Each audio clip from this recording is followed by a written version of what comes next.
vivid in your mind about the struggle, about the civil rights struggle?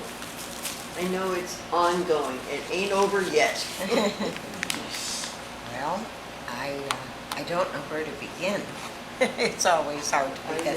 Perhaps I should begin by saying that I was born, you know that song, I was born in the Mississippi Delta in 1927. Yay! Wow. And half of all the children born in that year did not live to see a first birthday.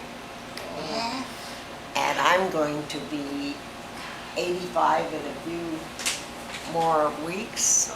And even my physicians are shattered when I share that statistic with them. Half of all the children born in Mississippi. And I didn't particularly know that, but You when... were born in Cajun country. No.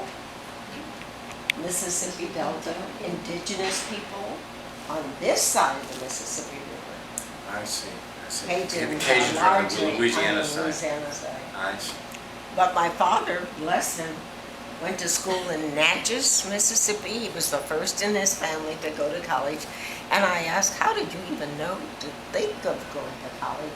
And he said, Reverend, on the back of my Sunday school book, there was an advertisement about college in Natchez, Mississippi.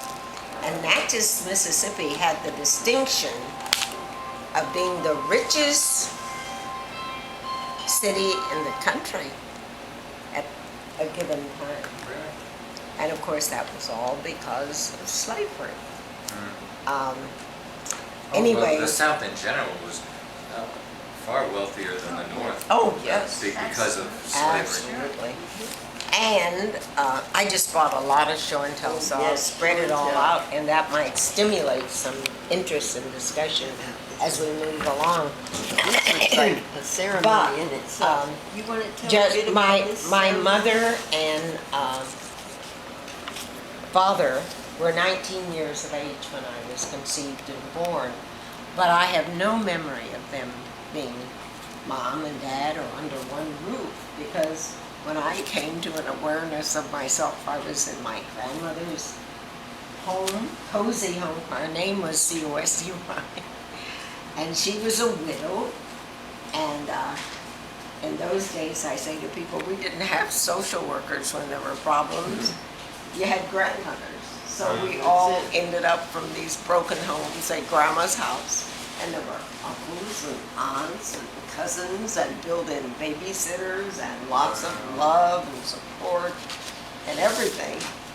And so when I came into an awareness of being a person, I was in my grandmother's home. And Did she in raise giving, you? oh yes, until I was 8. But my father remarried a lady from Port Gibson, Mississippi, and she had been she had been orphaned early, and she was raised by somebody else too.